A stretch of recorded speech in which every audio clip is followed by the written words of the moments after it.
Sebrae Maranhão dá mais um passo importante para criar condições que gerem aí melhor desenvolvimento com responsabilidade. Aqui no nosso estado do Maranhão, hoje o nosso convite é para que você transforme junto com a gente nesse evento que mobiliza autoridades, pesquisadores, gestores de diversos municípios do nosso estado e convidados de alto nível, como os que estão aqui conosco neste primeiro episódio do podcast Transformar Juntos. Eu sou Andresa Cerveira e tenho o prazer de receber por aqui no nosso podcast a Denise Rios, ela que vem aqui ao nosso estado do Maranhão mais uma vez para nos apresentar tantos conhecimentos, para nos inspirar, para nos orientar sobre como é possível transformar a partir de agora. Denise Rios, que é especialista em sustentabilidade e finanças de impacto, tem mais de 30 anos de experiência. O currículo dela, gente, ela é gigantesco, então a gente vai falar sobre isso ao longo dos próximos minutos. Por aqui a gente recebe também o Davis Picas, que é comunicador social, ativista e membro do Pacto Global da ONU Rede Brasil. Ele atua sobre os direitos humanos, sobre a inclusão social e também sobre a acessibilidade. Acompanhei a palestra de vocês ainda há pouco, nesse ambiente maravilhoso que temos aqui no Multicenter Sebrae, e fiquei de fato inspirada com tantas palavras assim que nos motivam, né, a trabalhar melhor, a ter mais consciência acima de tudo. Denise, vamos começar com você aqui, nos falando sobre essa experiência, né, essa sua vinda aqui ao nosso estado do Maranhão e esse bate-papo bem leve, descontraído e sério também de alguma maneira que tivemos agora há pouco. Seja bem-vinda ao podcast Transformar Juntos do Sebrae. Muito, muito obrigada, né, por até ampliar a conversa da palestra, gravando aqui, né, estando aqui com vocês. É um prazer imenso. E mais ainda, como eu brincava na hora da palestra, né, de ver a sala cheia, na hora do almoço, para um assunto que é super importante para todo mundo e que pode ser um ótimo diferencial para as pequenas empresas. Fico muito feliz de ver o Sebrae trabalhando nesse tema e da gente estar aqui junto falando disso. David, você se surpreendeu também com tanta gente interessada nesse assunto? Eu senti a energia do público, o engajamento das pessoas que estavam ali para ouvir o que a gente tinha para falar, para contribuir e compartilhar com a gente. As pessoas balançavam com a cabeça na plateia, falavam baixinho, faziam perguntas, e todo esse engajamento só é possível por conta de pessoas que acreditam que um novo mundo é possível. E que bom que o Sebrae está proporcionando isso pra gente hoje, esse espaço seguro para que a gente possa ter essa troca e falar com pessoas que, assim como nós, acreditam, né, na importância da sustentabilidade. Eu gostei muito das suas palavras, mas especialmente no final, quando você provocou o nosso povo, que essa mudança começa agora. É exatamente isso, né? É agora. A gente pensa questões climáticas como algo distante, algo que nunca vai nos afetar, que a gente está tentando confrontar para que não chegue na gente, mas ele já chegou. Você que vem do Sul, né, passou por uma situação catastrófica no Brasil inteiro, né, que serve como um alerta para todos nós, exatamente, né? Em maio do ano passado, eu me vi vendo pessoas que eu amo saírem de suas casas por conta das enchentes que atingiram o Rio Grande do Sul. E como eu disse ali no painel, ver de perto pessoas e pequenos negócios tendo que confrontar as questões climáticas sem nem saber por onde começar, é assustador. E é por isso que esses espaços são importantes, é por isso que políticas públicas são importantes, trabalhos de como a Denise proporciona pra gente. Então eu fico muito feliz de estar aqui com vocês mesmo. A gente que tem a felicidade de receber tanto conhecimento. Eu fiz alguns recortes, porque eu estava ali na condição de ouvinte, de fato, dessas palestras que estão acontecendo aqui no Multicenter Sebrae. E eu vou pegar aqui alguns trechos de falas suas, Denise. Você, por exemplo, disse que precisamos pensar em desenvolvimento com vocação em cada lugar. Exato. Isso é importante, de fato, Isso né? É muito importante, especialmente se você está falando num país como o Brasil, super diverso do ponto de vista de pessoas, de biomas, de localidade.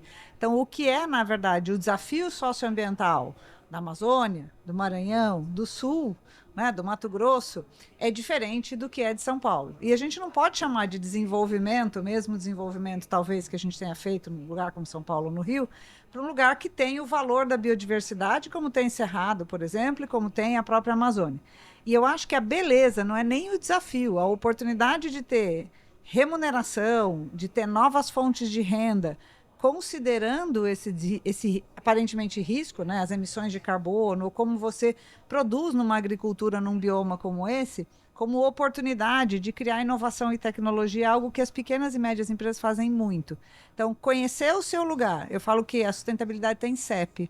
Porque dependendo de onde você mora, dependendo de onde você está fazendo o negócio, você pode ter um desafio diferente, né? De se tivesse lá no dia do Davis. E essas escolhas, elas podem dar certo ou errado, né? Exatamente. Mas é uma coisa importante que eu gosto do pequeno empreendedor, porque, em geral, quando ele faz negócios ali, ele conhece muito bem esses desafios. Só que raramente ele pensa nisso como uma oportunidade, ou que o conhecimento, a tecnologia ancestral, o jeito como ele está se adaptando a isso, possa ser uma oportunidade de negócio ou até um valor, tá? E eu acho que é essa a grande resposta. Como é que a gente mitiga os efeitos daquilo que já não dá mais para mudar, né? Se a gente tiver uma chuva extrema, um calor, como é que a gente está preparado para isso? Mas como é que a gente entende o que é fazer negócio no lugar onde a gente vive, que restrição a gente vai ter e que oportunidade a gente tem? Essa é a grande beleza da coisa. E aí as pequenas empresas são ótimas. Quando a gente fala em negócios, a gente pensa muito em faturamento, em Sim. lucro. E essa é uma questão muito interessante de abordar com você, porque você vem no mercado financeiro. Sim, a vida inteira. Queria que você, por gentileza, Denise, usasse aí todo o seu conhecimento para inspirar os nossos pequenos empreendedores, as pessoas que estão aqui junto do Sebrae, buscando aí entender o que é isso, essa história da sustentabilidade dentro do negócio. Eu acho, vou dar duas referências, acho que o Davis falou sobre isso, e eu também, junto com o Davis no Pacto Global, me orgulho de defender isso. Se você quiser saber o que é uma agenda de indicadores de sucesso, considerando sustentabilidade, veja a Agenda 2030 e os Objetivos do Desenvolvimento Sustentável. O que é? Para além, não é que a gente falando assim, o problema não é ter lucro, muito pelo contrário, é bom ter lucro, ter resultado, fazer negócio rentável. Mas não é só isso, né? É bom saber se ele não veio às custas de você predar um salário digno de alguém. Se você não está fazendo sucesso, está usando um recurso natural que você pôs no seu ciclo de produção e deixou uma cidade vulnerável, porque isso de alguma forma vai comprometer a sua capacidade de continuar fazendo sucesso e crescer. E o contrário é verdadeiro. Se você entender que isso é uma oportunidade, quando você paga um salário digno, as pessoas querem continuar trabalhando muito tempo com você, o seu investimento em formação dessas pessoas vale a pena, e o seu produto se diferencia, aí sim ele tem oportunidade de receber mais ou de ser algo que cresce. Então, o entendimento de novas referências, por exemplo, você pode olhar os 18, 17 objetivos, agora estamos falando de um 18. De desenvolvimento. Né, de desenvolvimento sustentável. Lá tem indicadores, por exemplo, que é um indicador que eu falo sempre, o quanto os seus negócios estão a favor dos desafios do clima, né? Então, são mais emissores de carbono ou não. O quanto você tem de resíduos, por exemplo, no seu setor. Ou o quanto uma pequena empresa tem uma proporção boa de diversidade, mais mulheres em cargos de liderança, mais pessoas com oportunidades e tudo mais. Por quê? Porque isso torna a empresa mais eficiente e ela está a favor de resolver desafios da sociedade, que é a participação, por exemplo, de mulheres, pessoas com deficiência, né, no mercado de trabalho, com relevância, com formação, algo que as empresas podem fazer bem. Então, eu falo que a sustentabilidade é um qualificador do seu resultado, cada vez mais, e cada ano que passa, a gente percebe, falou disso no painel, que o consumidor talvez ainda não seja capaz, todos eles, de pagar um preço diferente.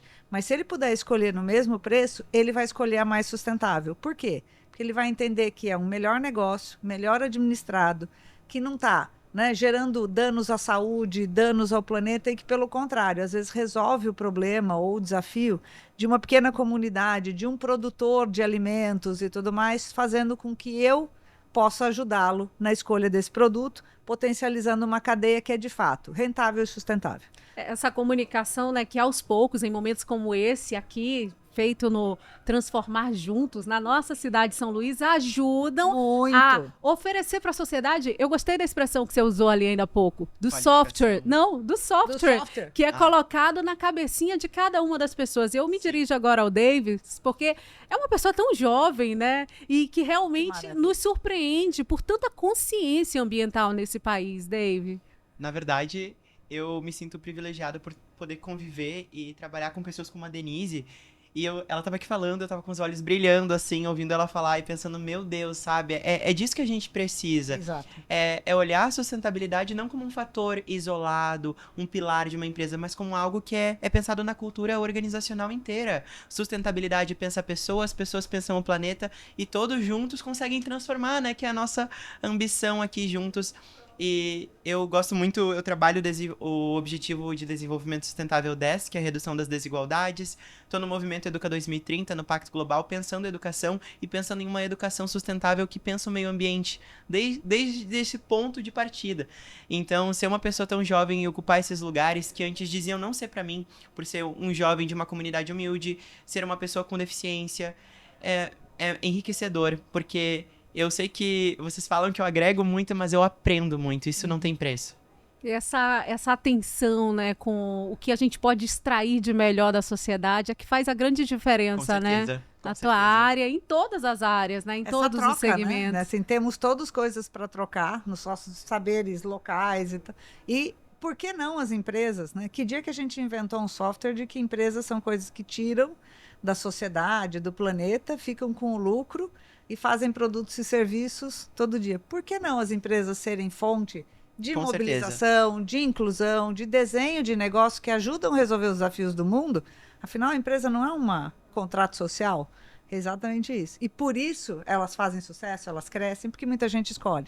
Tá? Que dica que vocês poderiam dar para as pessoas que estão nos acompanhando agora, que possam de fato acreditar nisso, de que transformar é possível e é possível agora? Eu vou dar duas, porque até falei no painel. A primeira é assim, como a sustentabilidade tem meio que endereço e local, você saber de que setor você é. Ah, eu sou de serviços, eu sou... Porque para cada setor você já tem a sua listinha daquilo que é mais importante. Então faz muito sentido uma empresa que trabalha com alimentos está olhando para que esses alimentos venham de fonte saudável, que ela esteja preocupada com a disponibilidade de água, porque comida é igual à agricultura. Se a agricultura, a temperatura não funcionar, não vai ter, né, negócios de comida. Então sempre colar uma coisa na outra. Qual o seu setor? E quais os ODS que fazem mais sentido para o seu setor. Esse é o caminho para você entender aquilo que você impacta muito. Porque você pode impactar tudo, mas tem algumas coisas que você impacta muito, e às vezes positivamente. E depois, potencializar aquilo que você está gerando de positivo, mitigar, reduzir os impactos quando for negativo. Quer um exemplo? Eu produzo alimentos e eu estou hoje usando uma embalagem. A embalagem custa, gente. Se depois ela custa para você, ela vai parar no meio do lixão, ou no meio, né, desse mar maravilhoso, né, ou lá nos meus lençóis maravilhosos, que eu vim para cá por isso, gente, a primeira vez. Tá? Como é que a gente pensa nessa oportunidade, por exemplo, ter um sistema natural como esse, para criar negócios que ajudem cada vez mais ele ser conhecido, ele ser desejável e não o contrário. Então é uma lógica de predação, né? Tira do lugar, fica com o resultado e devolve o resíduo para o mundo, para uma lógica de a gente pode ser uma das boas soluções do mundo. Então, esse é um pensamento diferente que eu acho que quando você começa a ser empreendedor, eu estou agora CEO de mim mesma, gente. Eu estou num pequeno empreendimento que se chama eu, né? A minha pequena empresa, eu saí, né, trabalho hoje como conselheira, e eu sempre penso nisso. Como é que eu escolho as pessoas? Como é que eu escolho os lugares? Por quê? Tudo tem impacto. Então, se eu escolhi estar aqui hoje falando isso, talvez eu esteja gerando muito mais impacto positivo que se eu tivesse escolhido um outro lugar que não está atento a isso. E é disso que o mundo vive. Obrigada por acreditar. Eu acredito. Eu sou torcedora de vocês, não é de hoje. E eu acho que o potencial dessa transformação já foi feito em muitas outras searas. E por que não acreditar, e eu tenho certeza disso, de que os pequenos negócios, numa era em que os grandes precisam muito e que tudo é interdependente e conectado, que a gente pode sim fazer. Talvez porque a gente esteja mais próximo do propósito do que quando a gente é uma grande empresa. Davis, como transformar agora? Então, eu lembro de uma história que é... Quando eu fui cursar publicidade e propaganda, gerou um estranhamento nas pessoas. Por que ele quer ser publicitário? Mas, na verdade, eu queria usar da publicidade para ser comunicador. Gerar impacto e usar a comunicação como potência e ferramenta para mudar a perspectiva de pertencimento de milhares de pessoas que talvez se sintam distantes dessas realidades que a gente fala hoje, que pensem que só são para grandes empresas. Mas a gente viu, 60% dos empregos gerados no Brasil são de pequenos negócios. Exatamente. A gente precisa pensar nessas pessoas. E entender que meio ambiente e pensar em questões sociais não é cunho moral, né? Não. É uma vantagem estratégica. Exatamente. É um oceano azul que se cria. Enquanto os competidores estão ali nos seus negócios que vão ser insustentáveis no futuro por não pensarem nessas questões, abre uma lacuna de pessoas que estão pensando no meio ambiente e nesses recursos de uma forma humana e genuína para se manter por mais tempo vivos. Eu gostei muito de uma frase que você falou lá na palestra, que disse o seguinte: temos que pensar em quem vem o primeiro. Desenvolvimento não significa destruição. Exatamente. Linda. Parabéns. Muito obrigado, gente. Então, esse é o recado que a gente dá para todas as pessoas que têm a oportunidade de vir aqui até o Multicenter Sebrae, aproveitar o Transformar Juntos. Começou com o pé direito, com o ex-ministro Aldo Rebelo, que fala demais sobre esse assunto ambiental, as pautas do nosso país, relacionadas, inclusive, à COP30, que está chegando. Exato. A Denise, que veio também trazer os seus esclarecimentos, e o Davis, que também arrematou com chave de ouro esse trio aqui na nossa cidade de São Luís. Obrigada pela presença de agradeço, vocês. gente. Obrigada Super por vir agradecida. ao nosso podcast. Maravilhoso. Obrigado, gente. Obrigada, gente. Parabéns. Tchau, tchau.